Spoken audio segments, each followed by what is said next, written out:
Magandang araw po sa inyong lahat. Halina po kayo at samahan niyo akong mamili ng mga kailanganin kong gamit para sa aking boarding house dahil sa isa't kalahating taon ko pong natitira upang mamalagi dito sa San Jose, napagdesisyonan ko nga po na mag-boarding house na lang. Siyempre hindi naman pwede na wala akong paglulutuan dun sa boarding. Siyempre hindi rin pwede na wala yung ibang gamit kagaya ng mga kortina, walis, at iba pang mga gamit. Kaya ito nga, nagpasama na ako dito sa kaibigan ko para maglinis dito kasi parang hindi ko rin siya kaya ng mag-isa. Marami ring lilinisin. Hindi naman siya ganun kadumi pero syempre kailangan nating linisin ng mabuti.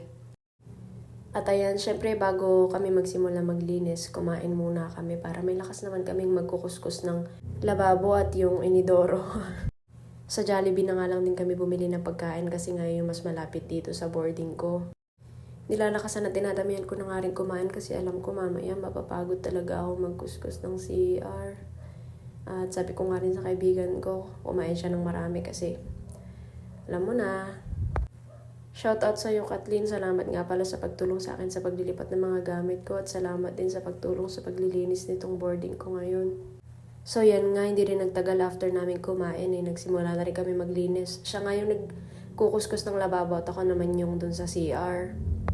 Kung mapapansin nyo nga, hindi rin naman ganun karumi yung CR at hindi rin naman ganun kasikip. Kaya sa tingin ko, sulit din naman yung bayad na ibibigay ko buwan-buwan.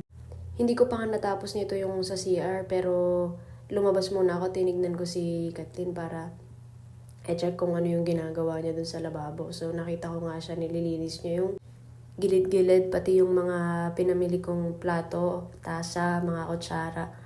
Nilinis niya na rin. So thank you very much.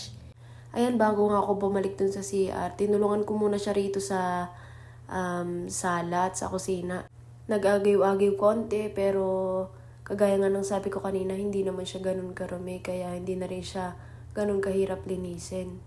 Feeling ko nga bago nila to i-post sa Facebook, nilinis na muna nila ito. And shoutout nga pala dun sa kaklase ko kasi sila yung may-ari nung boarding house na to. Yan, walis-walis konti, naayos lang yung mga gamit na pinamili, punas-punas.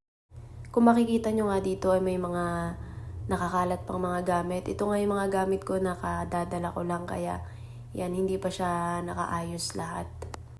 Hindi ko pa nga nadadala yung lahat ng gamit ko dito. Akala ko talaga nung una, konti lang yung mga gamit ko na maidadala. Kaya sabi ko, sige, madali na lang yun. Pero nung inayos ko na lahat ng gamit ko, ang dami pala, kahon-kahon yung mga gamit. May mga nakamaleta, may mga nakakahon, may nakabag. So yun, nagulat din ako sa dami ng mga gamit ko. Naipon na rin pala dun sa pinagtitirang ko dun nga sa pinsan ko. Kaya nga nung nakita ko na napakarami ko palang gamit na dadali, nagpatulong na rin talaga ako dito sa kaibigan ko kasi feeling ko talaga hindi ko kayang mag-isa lang nadalhin tong mga gamit na to. So yun, bumalik na nga ako dito sa CR para ipagpatuloy yung ginagawa kong hindi ko natapos kanina. So, alam nyo, matagal ko na rin talagang pinaplano na mag-boarding house nga ako mag-isa kasi gusto ko nga rin maging independent na tao. Kung magtatanong kayo kung hindi nga ba ako natatakot na ngayon magiging mag-isa na lang ako. Siyempre, nandun yung kaba, nandun yung takot na mag-isa ka na lang, mag-isa kang gagalaw, mag-isa kang magbabayad ng boarding. Yun, may kaba, may takot. At yun, pero masaya ako at sobrang excited kasi nga matututunan kong mabuhay mag-isa habang nag-aaral ako dito sa San Jose.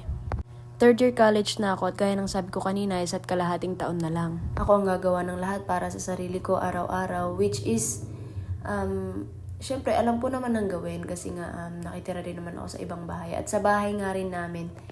Ganito nga rin yung ginagawa ko, nag-uurong, naglilinis, nag-aayos ng mga gamit. So, siguro hindi na rin to magiging masyadong mahirap para sa akin. Ayan, sa sobrang dami kong kwento, yan, nalinis ko na yung sahig. And, yan, naayos na rin ng kaibigan ko yung mga pinamili kong mga gamit, mga pagkain. Yung lababo, okay na din. Kumikintab pa sa linis. Ayos! At ito yung CR, yan, may pasara-sara bukas pa ng ilaw. Ayun lang, salamat!